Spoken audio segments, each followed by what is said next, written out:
Bienvenue sur cette édition spéciale. Bienvenue au 20h. Nous sommes donc avec Maître Abdourahmane Hamadou Baba qui a donc coincé donc l'ECAM et ECDPC. En vrai, il a donc vérifié l'actif dans les résultats. Dans ce studio, qu'est-ce qui se passe dans ce jour, si vous le voulez noter? Salut à toutes et à tous, je suis Abdourahmane Hamadou Ok, c'est bon. Citoyen. Bon. Si, tout comme moi, vous pensez qu'il est enfin temps de mettre fin à 43 ans de la politique dite du renouveau, si vous êtes un homme ou une femme d'honneur et que vous vous sentez la capacité de résister à la corruption sous toutes ses formes, alors je vous invite à nous rejoindre, à rejoindre le cercle des hommes et des femmes d'honneur du Cameroun pour être les VAR lors de la prochaine élection présidentielle. Les VAR, vérificateurs actifs des résultats et vérificatrices actives des résultats des élections de l'élection présidentielle, seront chargés de manière tout à fait bénévole de représenter le peuple du changement au sein de l'ensemble des bureaux de vote sur le territoire national, mais également à l'étranger.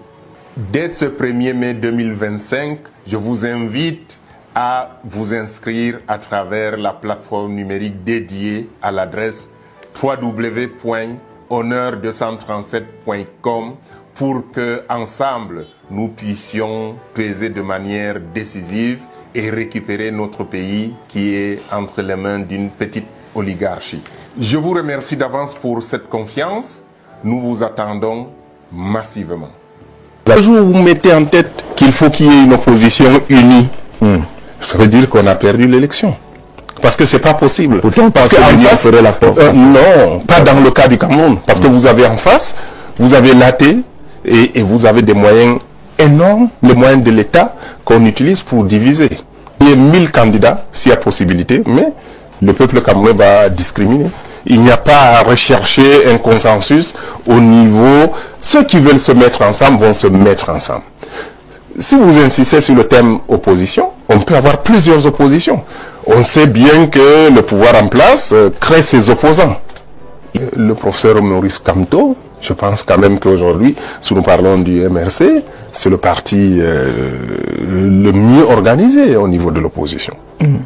Pas un parti mieux organisé que le MRC. Mais c'est clair que le MRC seul ne peut pas réaliser cette alternance, indépendance. Parce que pour moi, c'est pas seulement une alternance. Pour revenir à la question, est-ce que c'est tout sauf le président Biya? Non. Il est question de prendre notre indépendance. Et j'ai dit, le premier président du Cameroun, c'est les Français qui nous ont menés et qui nous l'ont amené. Le président Biya, c'est par la volonté des Français. Et nous devons avoir un président en 2025 qui sera le produit de la volonté du peuple camerounais, des composantes de la société camerounaise. Et je pense que c'est possible d'avoir ça. Alors le professeur Kamto seul, certainement le MRC, parce que vous pouvez parler... Quand vous parlez du professeur Kamto en tant que personnalité, bien sûr, il a tout ce qu'il faut. Mais maintenant, le MRC en tant qu'appareil politique, ils sont bien organisés, mais je ne pense pas qu'en termes partisans, ils puissent vraiment atteindre cette majorité relative. Il faut des alliances. Et je pense que ça va se travailler. Vous savez... Vous déclinez à votre préférence. Vous êtes pro-Kamto? Non. Idéologiquement, je l'ai dit ailleurs, mais moi je suis nationaliste. Maurice Kamto n'est pas jeune. Il a 70 ans, à Keremouna à 72 ans, mais vous les qualifiez toujours. Mais écoutez, c'est pas une question de... Mais entre 72 ans et 92 ans, il y a 20 ans quand même. C'est une génération. Vous comprenez bien. Et je pense que le président Biya, je ne parle pas seulement de l'âge. Il a eu 42 ans pour apporter ce qu'il a pu apporter aux Camerounais. Après 42 ans, en sachant que la moyenne, c'est vraiment la moyenne mondiale. C'est 10 ans, la moyenne mondiale. C'est 10 ans. Donc nous avons un pays qui est en panne depuis de longues années, et encore c'est pire ces 6-7 dernières années.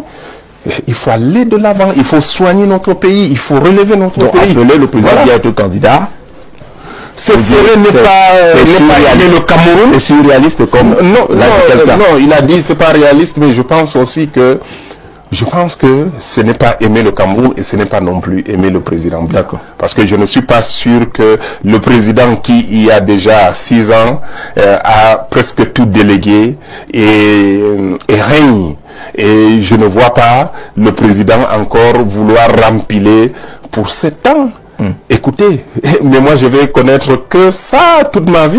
Je sais plus, j'avais 12 ans quand le président est devenu président. Je ne savais même pas ce que c'était. Vous comprenez? Et aujourd'hui encore, il est toujours président. Il est là. Non, je pense qu'il est temps d'aller de l'avant. Il est temps de tourner la page avec nombreux barons du RDPC sont de cette partie du pays.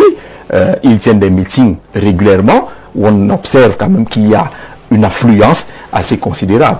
On verra s'ils représentent la majorité des populations du Nord. Ce sont les urnes qui vont parler. On ne va pas suppiter. Et je vous ai dit, les réalités de 2018 ne sont pas celles de 2025. Comme les réalités de 2011 n'étaient pas celles de 2018. Vous comprenez? Et donc, il faut mettre fin. Et moi, ma mission, entre autres, c'est de pouvoir donc casser ce mur qui a été érigé entre le Nord Cameroun et le Sud sur le plan politique. Chaque fois que vous avez 10 partis qui sont créés, 9 ont été créés au niveau du ministère et affiliés. Et c'est soit le parti au pouvoir. Mais si vous êtes un opposant, vous déposez un dossier, mais votre dossier ne sort pas. Malgré les dispositions de la loi. Hein. La loi dit qu'après 90 jours, votre parti est légal. Mais les gens pensent toujours qu'il faut que l'impulsion vienne des hommes politiques. Moi, je pense le contraire. L'impulsion doit venir du peuple camerounais.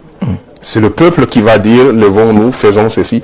Moi, aujourd'hui, les actions que j'essaie de mener et en relation avec d'autres personnes, c'est de montrer, de pouvoir d'être en mesure de présenter aux Camerounais les vrais résultats des élections, de l'élection présidentielle. Ça peut être que c'est le parti au pouvoir qui gagne. Tant mieux pour eux. Mais si ce n'est pas eux, mais les Camerounais seront au courant que ce n'est pas eux qui ont gagné. On est presque arrivé à la fin de cette édition spéciale depuis nos centres de production. Nous décryptons, nous analysons et nous posons la problématique. Alors, bienvenue sur cette chaîne politique d'Afrique. Décryptage, analyse, comme je vous expliquais. Madame et monsieur, rebonsoir à tous et bienvenue pour que cette prochaine édition du 20h, si vous le voulez donc très bien. Bao! Coupez la